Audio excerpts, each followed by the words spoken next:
guys, this is Mandy Kuboni and we have on the guest panel today Kamogelo, Mokoena.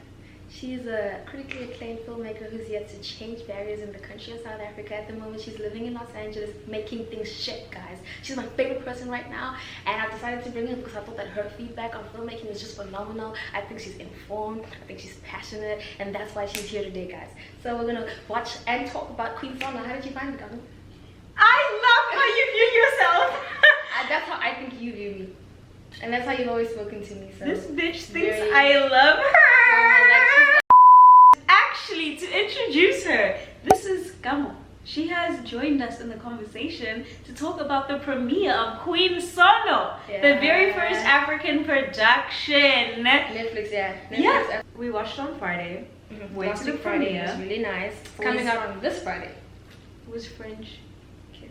Yes. Is it French kiss? Chef's kiss.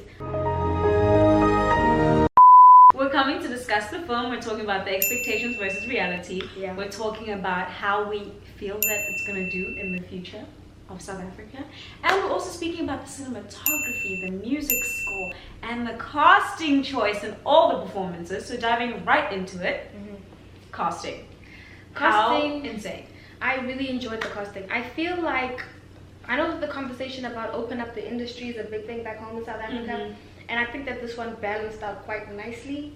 I think there were some new faces, specifically this guy who played her close friend, the therapist, psychiatrist. Yeah. The casting choices specifically for the older roles were... I really enjoyed those, except for the president. Except for the president. He didn't feel very stately. Maybe that was the intention. Basically, the entire premise of the series is it is an African spy who is pretty much trying to save her entire continent whilst dealing with personal crises in her life.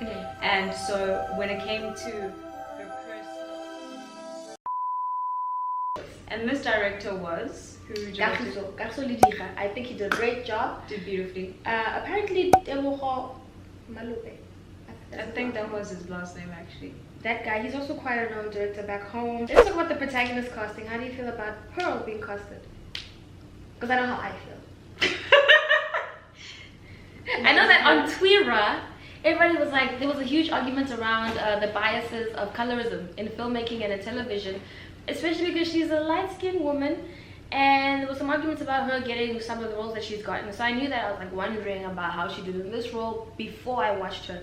Then I watched her and I was like, actually, I think this is brilliant casting. I think she deserves it and she needed it for more reasons than colorism. I don't think it's based on colorism. I think she's a comedian. Her character is a spy, and she does a great job of being black when she needs to be black.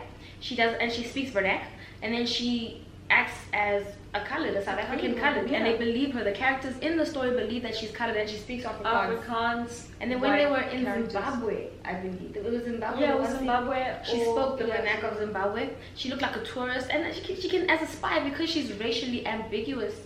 She was very good and at allowed her to mold into different situations and scenarios. But another thing that had us just go, exquisite was the cinematography. Oh, I'm so glad you said that. Exactly. I was thinking exactly that. Chef's kiss. We sat there in the movie theater going, there's a moment we honestly went,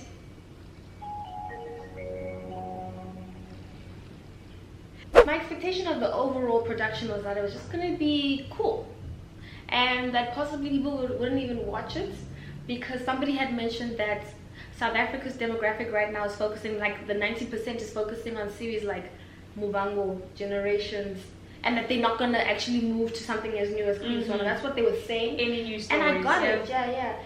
Especially when they made it seem like she's a detective. Like, it seemed like it was going to appeal more to the American eye of what Wakanda has made people want from Africa. That's what it seemed like. And then I really enjoyed it. It was pleasantly surprising, and then the cinematography definitely was better than what I expected. Like, I was like, actually, I hope everybody watches this. I honestly do as well, because it appealed to every single demographic. It showed you the lower side of South Africa, but in a beautiful eye. it showed you the higher parts of South Africa that we all are aware of and notice, but aren't exactly represented in television. And to have it on a platform such as Netflix, who gave them a generous budget and allowed them to have freedom and resources, something that we lack as filmmakers in South Africa, was beautiful to see what we can actually do when we're given the tools that we actually need in order to succeed and thrive. So it was beautiful to see that the whole world is now going to view us and see this as an epitome of our standard, what we can produce. About the cinematography, I mean, I really enjoyed it. It was satisfying. I wouldn't say this is Blade Runner or Mudbound. But for what it is, which is a series which is usually shot very quickly, It's clean. I thought it was clean. Like, without even doing any spoilers. It was just nice. And you were saying about the score. There was this one Afrikaans song that played. I was laughing because I cannot get over it. I didn't find this song. It's like.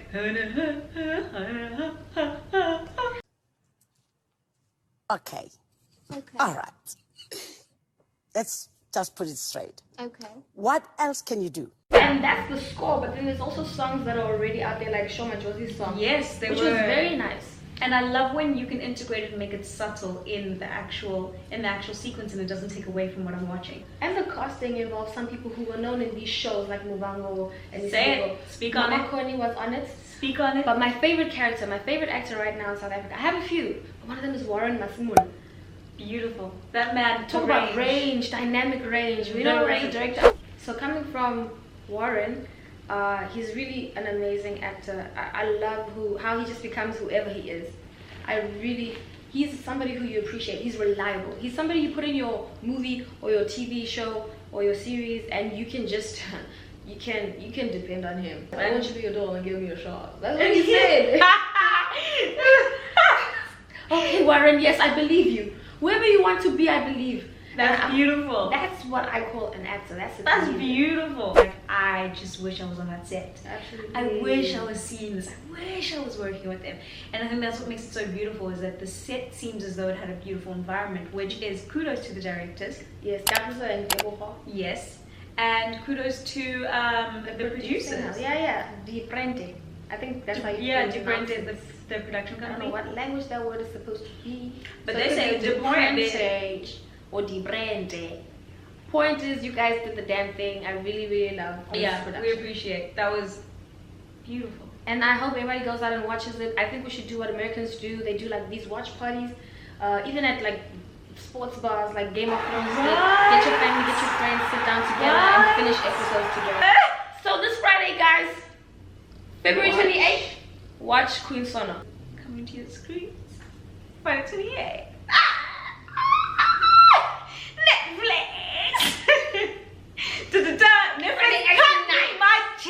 Thank you so much to my lovely Kamo for coming with me and giving us such insightful information. Like, she's like smart or whatever. Thank you, Queen Sono, for giving us content to speak about.